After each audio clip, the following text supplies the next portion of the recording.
अस्सलाम वालेकुम students, hope you all are fine. हमने डायरेक्ट इनडायरेक्ट की सीरीज़ शुरू की हुई है। ये दूसरा लेक्चर है डायरेक्ट इनडायरेक्ट, ठीक है। उसमें हमने पहले लेक्चर में इसका तारुफ पढ़ा, ठीक है। उसके बाद रिपोर्टेड और रिपोर्टिंग स्पीच में क्या फ़र्क है, ठीक है। उसके बाद हमने जो तीसरी चीज़ पढ़ी थी वो प्रोनाउंस थी, ठीक है। उसकी मुख्तलिफ हाल थी।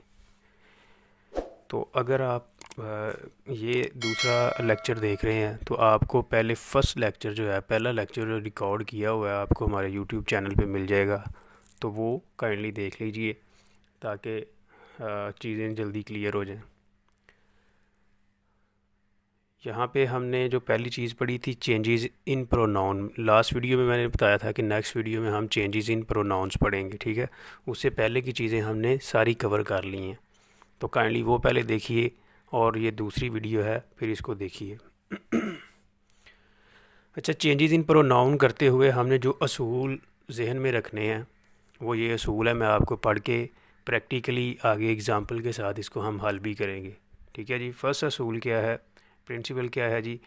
रिपोर्टेड स्पीच में इस्तेमाल होने वाले फर्स्ट पर्सन के प्रोनाउन को रिपोर्टिंग स्पीच के सब्जेक्ट के साथ तब्दील करें। ये पहला असूल है। रिपोर्टेड और रिपोर्टिंग स्पीच में ये फ़र्क है कि रिपोर्टेड स्पीच उसको बोलते हैं सेंटेंस का वो हिस्सा, वो अल्फाज जो कॉमास के अंदर हों उनको रिपोर्टेड स्पीच कहते हैं। ये लेक्चर मैंने डिटेल के साथ पहले इस पर किया हुआ है, ठीक है।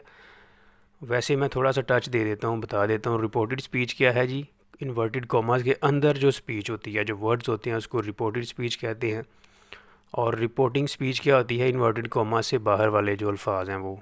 फर्स्ट पर्सन के प्रोनाउन कौन से हैं? हमने पढ़ा था आई और वी फर्स्ट पर्सन है।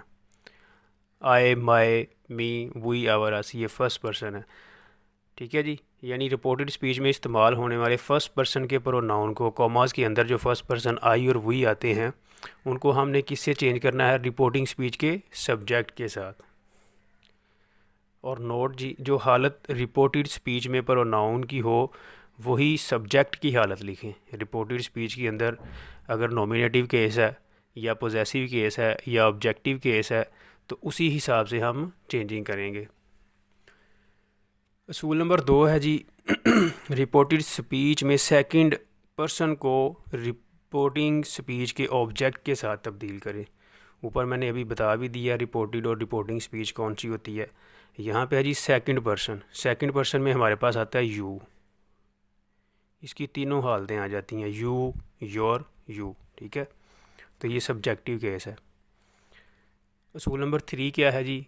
रिपोर्टेड स्पीच में आने वाले थर्ड पर्सन के प्रोनाउन तब्दील नहीं होते। अच्छा, फर्स्ट पर्सन हमारे पास हैं आई और वी, सेकंड पर्सन में यू आ गया और थर्ड पर्सन के जो प्रोनाउन है वो हैं ही, शी, दे और इट वगैरह। ये थर्ड पर्सन के प्रोनाउन है, तो वो तब्दील नहीं होते। अगर रिपोर्टेड स्पीच के अंदर आ रहे हों थर्ड पर्सन के प्रोनाउन, थर्ड पर्सन के प्रोनाउन जो कि ही, शी, इट और दे हैं, तो ये इनको तब्दील नहीं किया जाता। आगे हमने क्या करना है जी? इन्वर्टेड कॉमास को हटाने के लिए दैट इस्तेमाल करें। डायरेक्ट स्पीच के अंदर जब हम इन्वर्टेड कॉमास को हटाएंगे तो हमने उसकी जगह पे दैट इस्तेमाल करना है। अच्छा, इसका एक फार्मूला भी है सन वाला, वो मैं अभी आपको यहाँ पे बता देता हूँ, क्लियर हो जाएगा इंशाल्लाह आपको।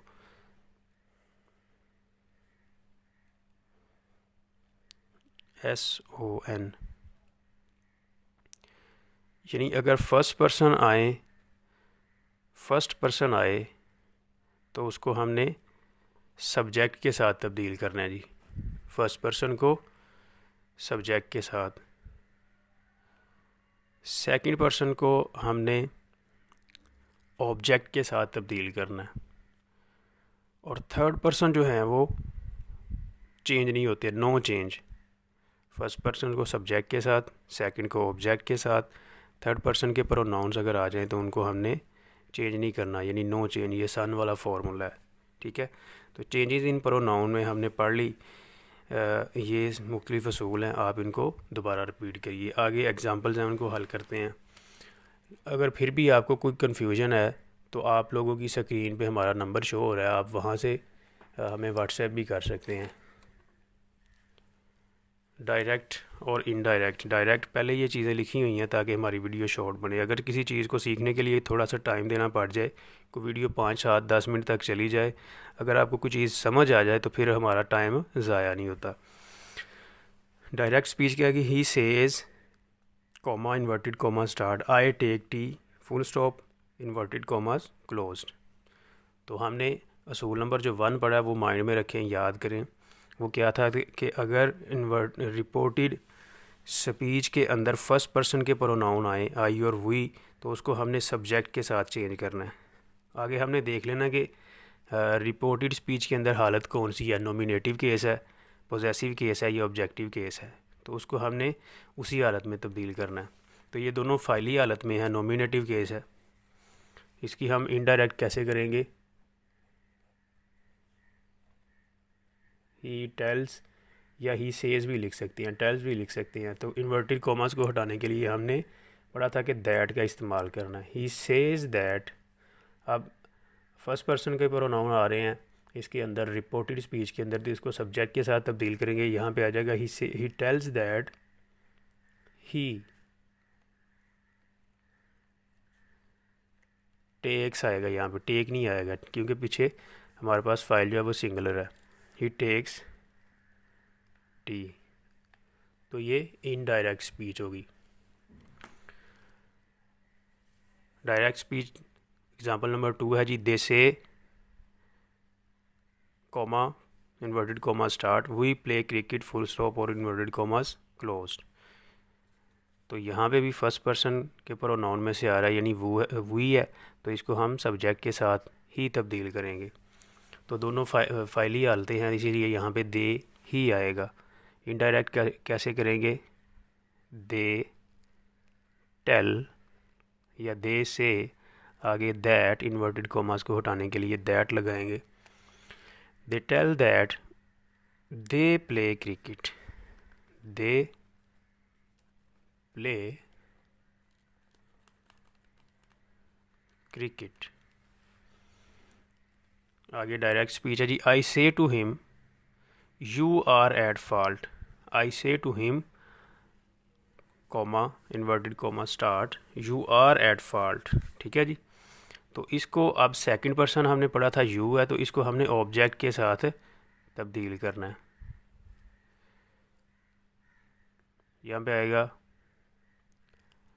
आए, फर्स्ट पर्सन को सब्जेक्ट के साथ, सेकंड पर्सन को ऑब्जेक्ट के साथ। आई टेल हिम, कॉमास को हटाने के लिए दैट लगाएंगे। I tell him that he, ये फाइली हालत है तो इसकी फाइली हालत ही लिखेंगे। ही इज़ एट फॉल्ट, तो ये इनडायरेक्ट स्पीच होगी। फर्स्ट पर्सन की दोनों एग्जांपल्स हमने हल कर ली हैं, ये सेकंड पर्सन की एग्जांपल है। और आगे थर्ड पर्सन की एग्जांपल पढ़ते हैं। ये मैंने एक एक एग्जांपल लिखी है, एक एक दो दो, बाकी एक एक्सरसाइज आगे हम हल करेंगे तो उसमें हम सारी चीज़ें क्लियर कर लेंगे। डायरेक्ट स्पीच है, he says to me full stop comma inverted comma start he is a good boy. ठीक है जी। तो इनडायरेक्ट स्पीच यहाँ पे थर्ड पर्सन आ रहा है। मैंने बताया था third person he she it they, ये सारे थर्ड पर्सन हैं, ये चेंज नहीं होते, इनको हमने चेंज नहीं करना, ये वैसे के वैसे ही हम लिख देंगे। थर्ड पर्सन के जितने भी प्रोनाउन हैं, ही शी इट और दे वगैरह। इनडायरेक्ट करते हुए हम क्या करेंगे, he tells me that, inverted commas को हटाने के लिए that, he tells me that, तो ये चेंज नहीं होते किसी के साथ भी नहीं, ना ऑब्जेक्ट के साथ ना ही सब्जेक्ट के साथ, तो ही आ जाएगा। He tells me that he is a good boy. तो तीनों एग्जांपल्स हमने फर्स्ट, सेकंड और थर्ड पर्सन की क्लियर कर ली हैं।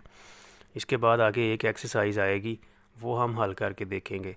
और नेक्स्ट वीडियो में हम चेंजेस इन टेंसेस पढ़ेंगे। मैंने बताया था ना कि पहले जो डायरेक्ट से इनडायरेक्ट करते हुए चेंजेस इन प्रोनाउन करते हैं, पहली तब्दीली, दूसरी तब्दीली टेंसेस की होती है और तीसरी अ फ्यू वर्ड्स की तब्दीली होती है। यानी 3 या 4 लेक्चर्स में तमाम डायरेक्ट इनडायरेक्ट का जो जो सीरीज़ है वो हम पढ़ लेंगे। अगर आपको हमारी वीडियो पसंद आई है तो हमारे चैनल को सब्सक्राइब कर लें। Thank you.